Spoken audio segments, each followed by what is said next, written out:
This is Traxx FM's 240. My name is Well, Terence usually hosts face-to-face, but this evening he is unable to join us, hence I will be helming the deck. And this evening our topic of discussion is something very interesting. We've been playing this ad on our station for the longest time, and hence we've been advocated that you should separate your solid waste segregation. And come 1st of June, it's going to be an absolute wake-up call for everyone, because a fine will be imposed if you and I do not separate our solid waste. And joining me in the studios today, I'd like to say a big hello. I'm not used to having three ladies in the studio at one time. I'd like to say a big hello to our panelists here today to talk about all this today. I've got Dr Hardic Kaur, who is a senior lecturer, Faculty of Administrative Science and Policy Studies, UiTM, Shalam. Dr Hardic, welcome to the studios. I shouldn't have. Okay, we should not touch the mic from now on. Then I've got the one and only, the lovely friend of mine, Yasmin Rasyid, who is the founder and president of EcoKnights. Welcome back to the studios of Traxx FM. Thanks for having me again. You're no stranger here. And the important person which I would like to have a chat with today, and all of us, I think, if you have questions to ask, will be Puan Faridah, binti Bahara Nordin, who is the Director, Enforcement and Monitoring, Solid Waste Management Corporation, or SWCorp. Faridah, welcome to the studios. Thank you. And how are you feeling today? Fine. Lovely. Well, let's get the ball rolling, ladies. I'm going to ask this question. My first question of this evening's topic of discussion would be addressed to Dr Hardic Kaur about segregation of solid waste. Could you please break it down for us and tell us about breaking it down as well? The solid waste management. Yes. Okay. The first thing I would like to say is that you and I actually own the planet.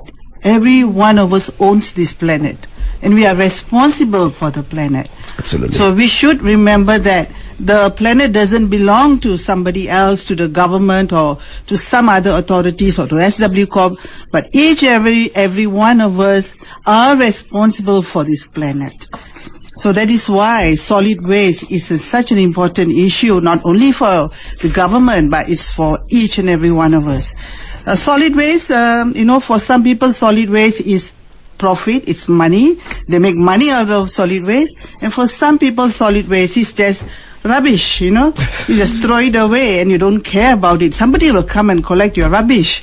What is solid waste actually? You can categorize it into household waste, that is municipal waste. And of course the second and also major cause of waste is industrial waste. And the third is what we call biomedical waste. Biomedical waste is hospital waste, infectious waste, and all these three kind of waste of course have got consequences for the environment, especially the industrial waste and also the biomedical waste. Talking about the household waste, we find that I just read this article in the papers the other day about diapers. Disposal diapers actually contribute a major cause of household waste. Because this was the same article where the diaper, wet, the stool and landfills actually cause harm to the environment. Is that the same article you're referring to? Yes, it takes about 200 years to decompose a diaper. Right. That's amazing. And talking about categorizing this solid waste and these items that you just mentioned, you classified under different categories. How should one actually dispose of these particular items under different categories? Right. Of course, everybody knows about recycling. Yeah. Recycling, but what we should actually be looking at is not really on recycling itself, but what we should be looking at is what we call waste minimization. That means trying to reduce the source. In other words, try not to use so much rubbish. Why do we create so much rubbish? And we think that it's not our responsibility to throw it away. So in the case of waste management, we call this a waste hierarchy. Okay, waste hierarchy. Okay. Yeah, it's a hierarchy where we have at the top what we call prevention. Prevention is what we need to do. Priority number one. Exactly. Prevention is the cure, right? Rather than cure. I mean, prevention is better than cure. And the second, if you really cannot prevent, then it's reuse. Reuse your things, lah. Don't keep on, having to throw away things that can be reused, even bottles or whatever it is. If you can reuse them. The third category is recycling. So recycling is composting, of course, it's part of recycling, and of course the normal recycling pattern that you have to separate your waste according to plastic and metal and so on. The fourth is what we call material recovery, waste to energy. Waste to energy means that waste can actually become energy. Like in India, cow dung Yes. Cow dung can be used for fuel. Absolutely, they actually get the gas out of it and methane, and they use it for other purposes. Yes, in the villages they are using it for that purpose. And the final action, which of course everybody knows, and it's not actually, it is the least preferred action, is disposal. And that's where it ends up in all your landfills, and it creates a lot of other problems. Now, like in countries like in India, especially, of course, we in Malaysia are very lucky, but I travel to India almost every year. And to be honest with you, from the time I've been to Chennai, it used to be filthy. The streets, they have actually cleaned up. They have actually started teaching people to actually start composting within their own homes.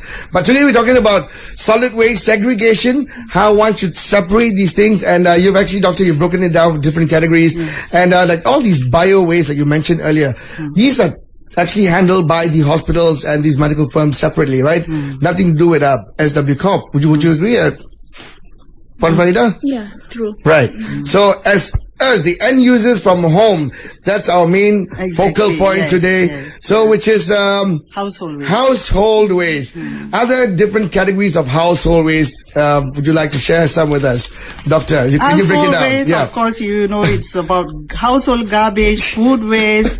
We waste a lot of, money on food. We buy and we don't eat the nasi goreng, and we throw it into the dump into the rubbish bin.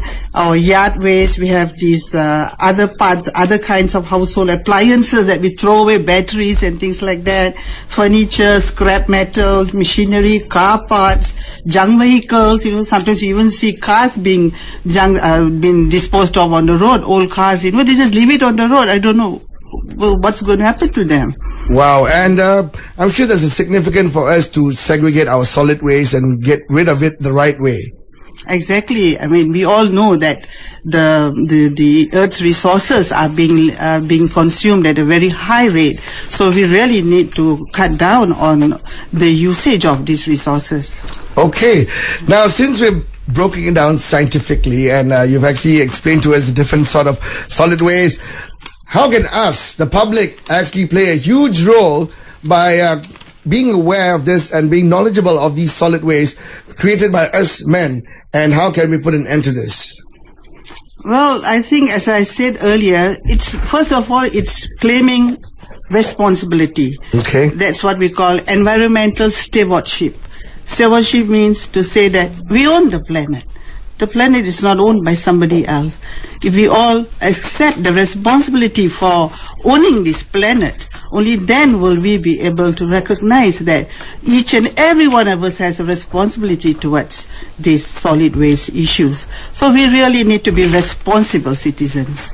Awesome. And for those of you tuning in, if you're on your social media right now, you can actually log on to SWCorp Malaysia on Facebook, and we are actually live. Thank you so much, friends from SWCorp. Now, I'm talking about saving the planet and the environment, because the sense of belonging comes from us. It starts from home, starts from deep down the heart, and there's no better person to talk about this than I've got Yasmin Rasyid, founder and president of EcoKnights. You've been promoting Save the Planet, Save the Environment, Go Green from day one. That is your main motive of your campaign. Now, in terms of solid waste segregation, right, the impact it has on the environment, would you like to share some with us? Well, resonating what Dr. Hardic said, many of the waste that we throw away are basically things that consumer products, packaging, and so forth. And these things are not created out of thin air. These materials are created from resources that we source out from the earth. I mean, every cardboard box or every piece of paper you throw previously came from a tree. And every metal, some drive that you think it's not useful anymore and you throw it in the waste bin comes from precious metal resources. And one way of actually minimizing this further extraction of natural resources is looking at how we can salvage this thing that we throw, maybe reuse it or recycle it into other products. So what you're doing is basically extending the shelf life of a particular thing. So from paper, maybe it can be recycled to newspaper. From newspaper, maybe it can be made into cardboard. I'm not sure how logical that is. Okay. But a product that we discard, I think eventually has multiple purposes, even though we think it's the end of its lifespan.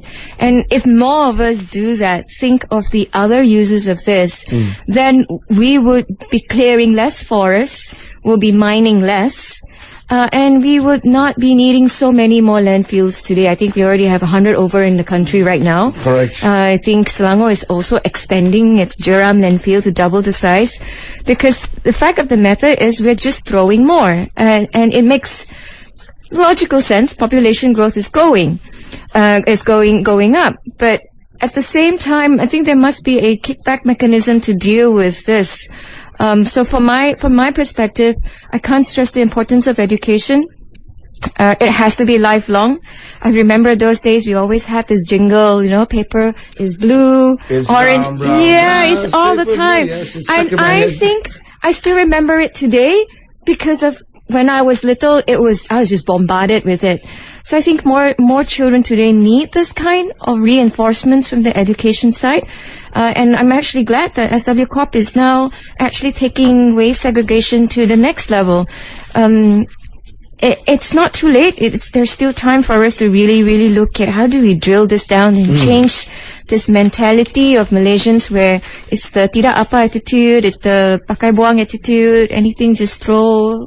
Something outside of my four walls of my compound is not mine anymore because I'm clean inside and don't care about the streets. Yeah. And how I dispose it. That's something very selfish of any one of us to actually do, because this planet is ours, is not yours, not one individual's planet. And Yasmin, you've also been saying all this on various different campaigns. Now, would you like to tell us how, if we do not properly segregate our solid waste and it ends up in landfills, how could this actually impact the environment? Have you been to a landfill? The one after Batu Caves, just heading towards Sungai Buloh. Oh, on the one on the right side where they play kites, right? Yes. Yeah.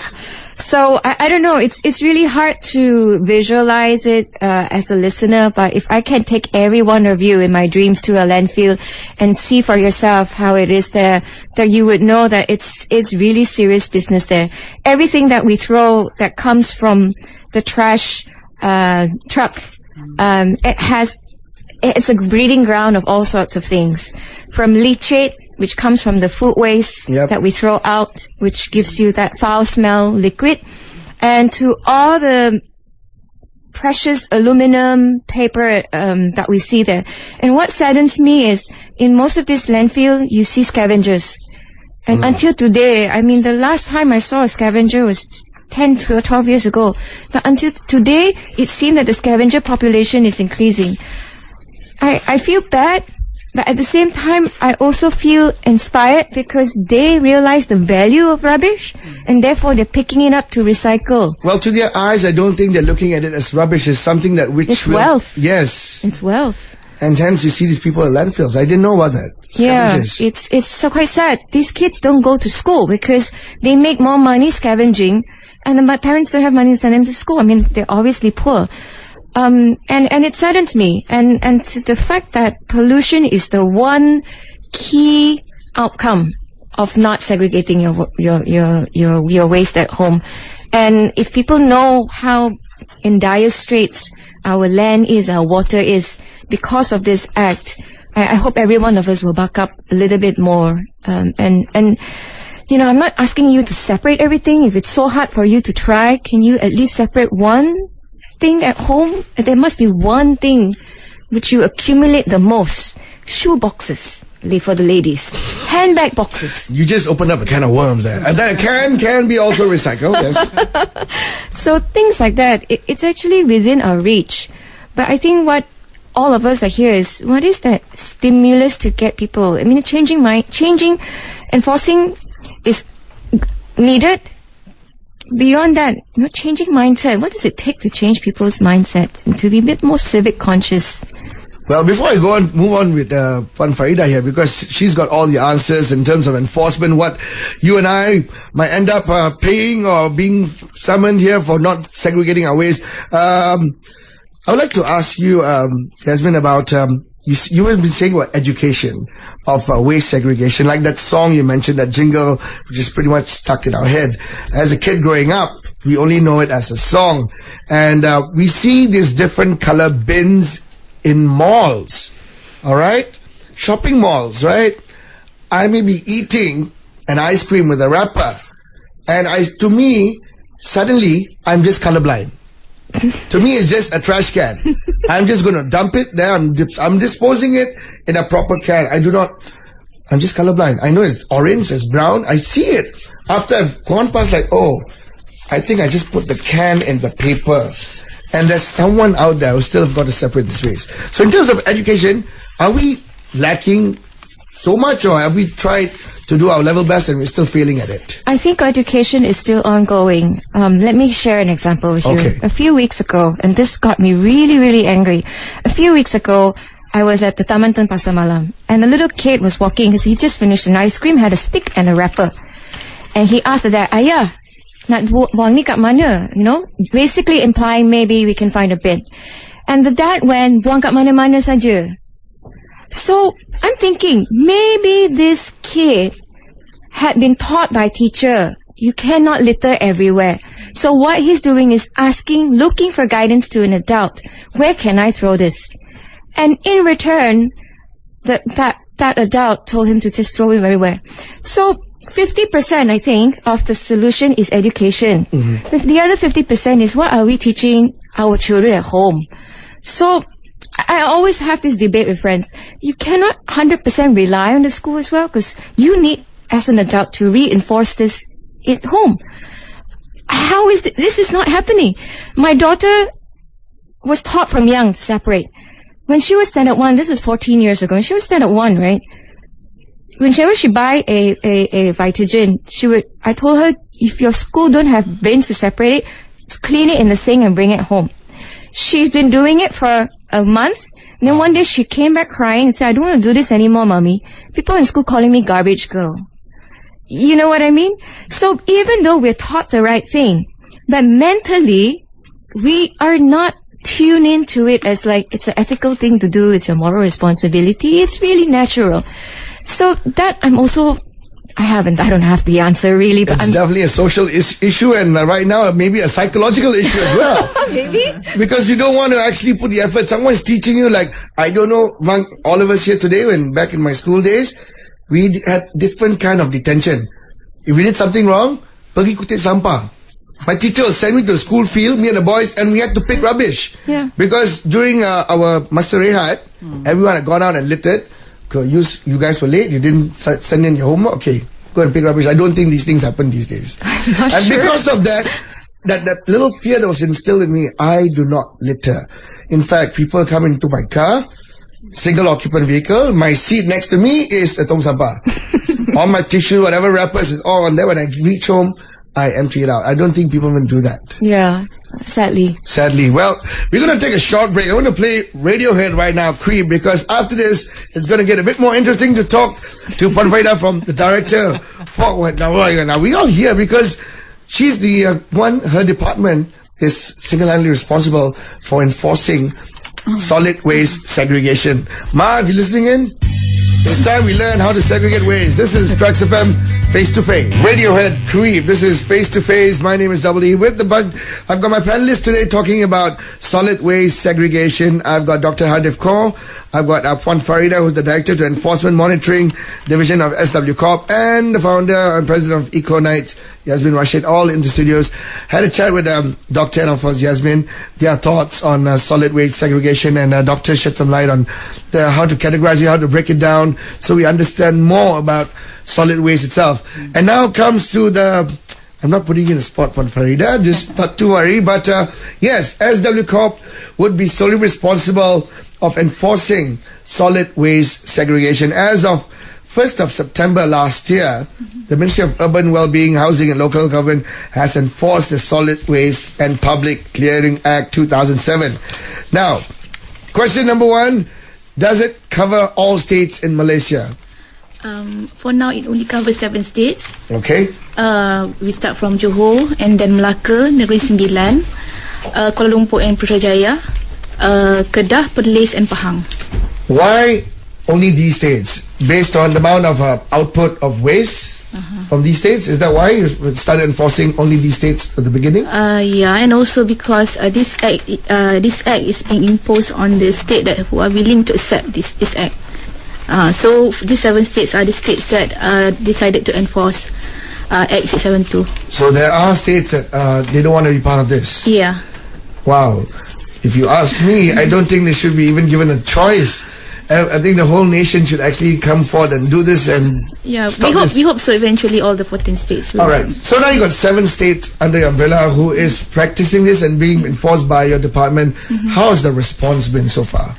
Actually, by the general public? we have started our campaign since early last year, where we distributed pamphlets and we talked to household, and we encourage them, we teach them, we have talks with resident station, how to do separation, and from September 2015, we have our teams doing inspection at housing estate, and they are giving out friendly reminders to those houses who are not separating their waste.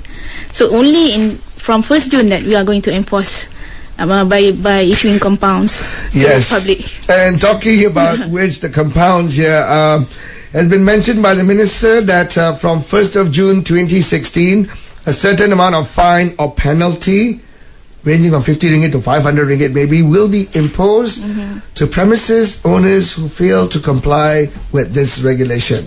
Now, how to identify in order to how much to impose to what sort of penalty? How do you break it down? Because to me, if you don't separate, you don't separate, period, done. It's like, instead of like, oh, you put the bottle in the paper bag and then I give you 50 ringgit fine. Things like, I don't know. Okay. How do you break it down? Okay.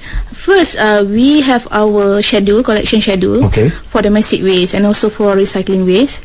So our officers will go around and we have to inspect the rubbish bin. Actually, our government has already given each household a free rubbish bin, so that it will be easier for the compactor to collect the rubbish. Okay. So this is just one bin. Yeah. Okay. So for the recycling waste, they have to put outside their bin. They put the domestic waste inside the bin, and the recycle waste outside the bin. So we have schedule. In a week we have 3 times collection. Okay. We have the domestic waste collection twice a week, and we have the recycling waste once a week. Okay. So back to my question: how does one get fined based on under what criteria, or the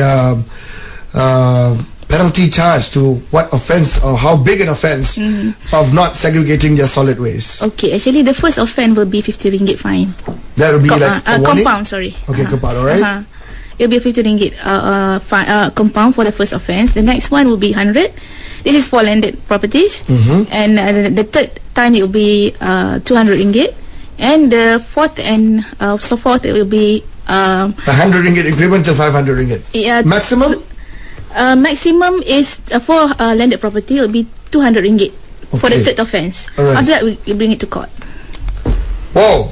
So this is serious matter. When you take it to court, they can be charged under this act, which is just this. Yeah. And how can one actually, if they choose to defend themselves in court, based on simply not segregating waste, I don't know how this will go about. Yes, actually, we will really hope that people, our public in Malaysia, just segregate your waste. Okay.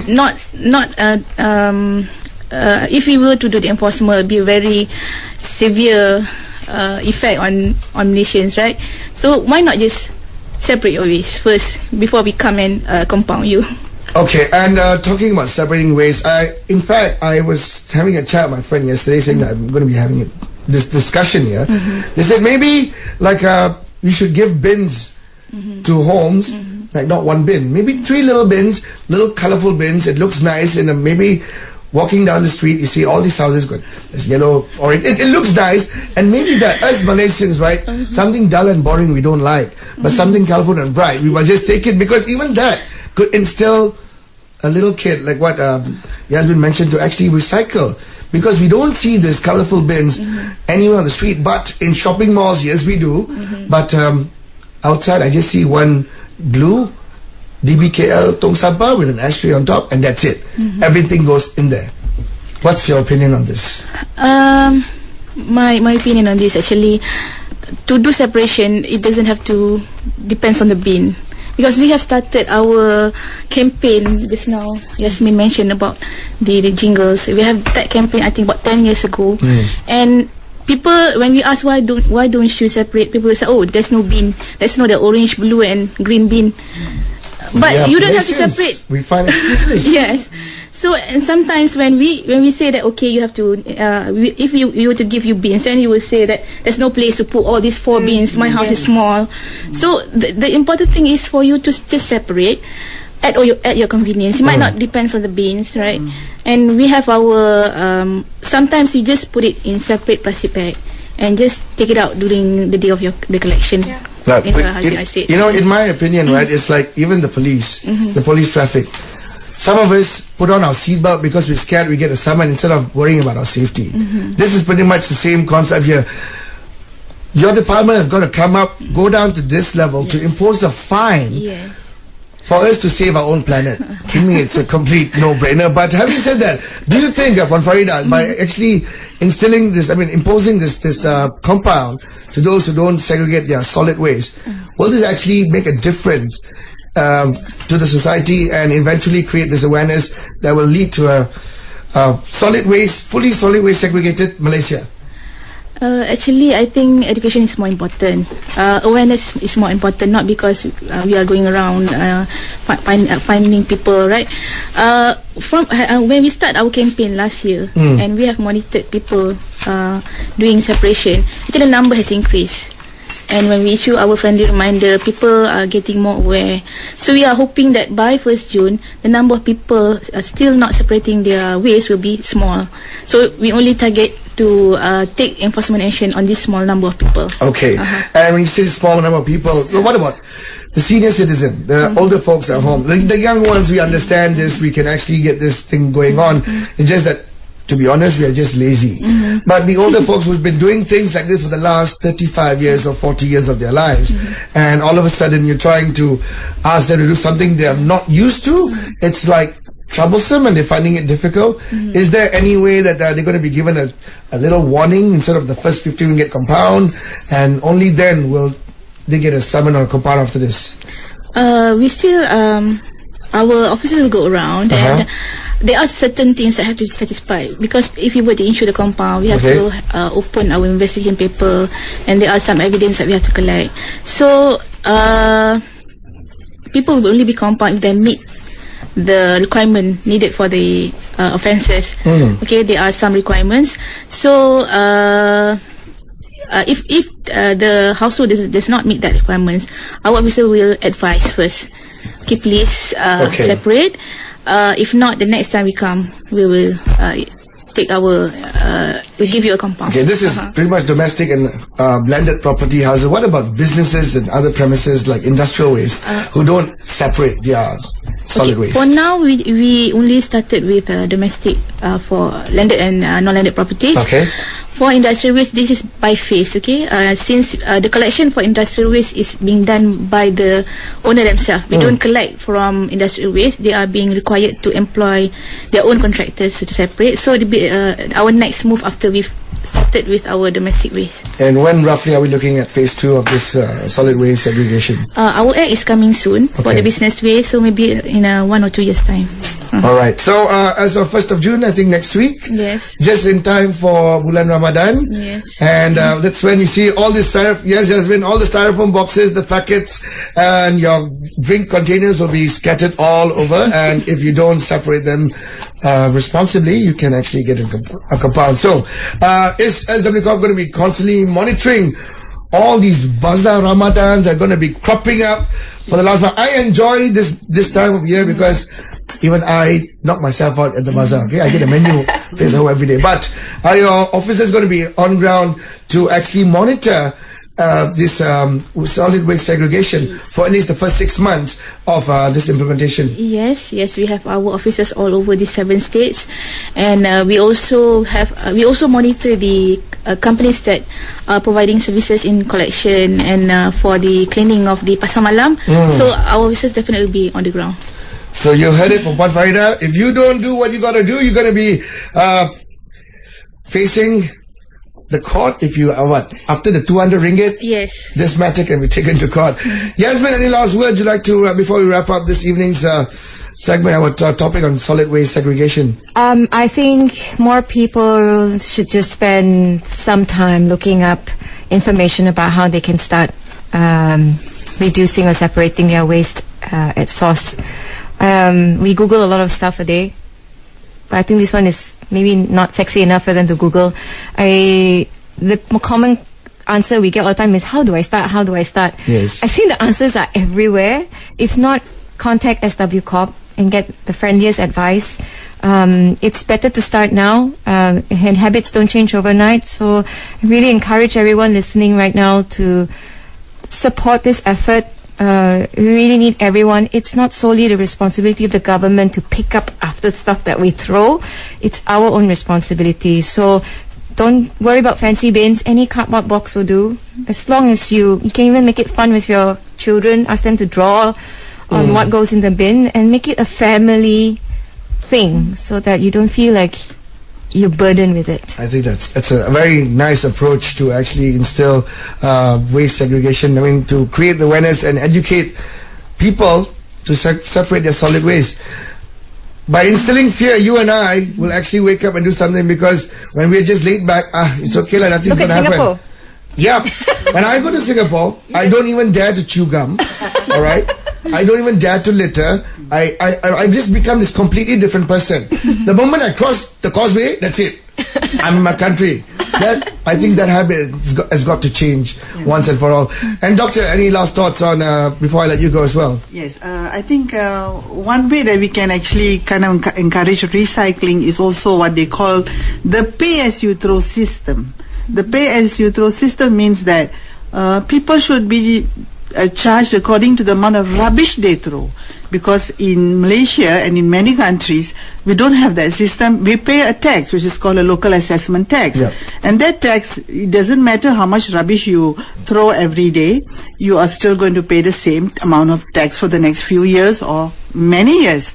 So if you have a system where people pay according to the amount of rubbish you have been collecting in your house, then maybe there would be a change in attitude, and people will understand that, hey, look, I'm going to pay more if I'm going to throw more rubbish. So that could be a good idea to reduce rubbish. Puan Faridah, I think you might like to take that into consideration for your next phase. Because the more output of rubbish from a home, I think, you're right. One should be charged a bit more, because it takes a lot of effort on cleaning up. Like, of course, in Malaysia, how many of us actually go out to the abang who comes with the trash compactor and gives them a bottle of water? We don't. No. My mother does that. And some of them are nice because they become friends. It's the same guys. And say, Auntie, where's your rubbish? They'll remind us, oh, wait. And they bring it out. Yes. But right now, they would like to actually, I'd like to inform this on national radio. Those guys say, Auntie, don't forget, you have to separate. They were nice. Yes, they did that. So that's an easy way, because these guys meet people firsthand and they get to spread the word. So, ladies, thank you so much for coming in this evening. And Puan Faridah, we wish you all the best. SWCorp, hopefully you will achieve your dreams and goals, and hope that Malaysia will be, the 7 states will practice solid waste segregation. Actually, we target for 22% of our recycling rate in 2020. I hope we achieve that. Lovely. Thank you. Congratulations. And Yasmin, thank you for joining us. Thank you. And Dr. Hardic, thank you for joining us as well. Thank you. And if you'd like to find out more details on SWCorp, you can always log on to your Facebook page, SWCorp Malaysia. All the details are there, and you don't want to be fined. That's all I got to say. You don't want to be fined, my dear friend, because you might end up in jail. No, I'm just kidding. Coming up, we got the news at 6.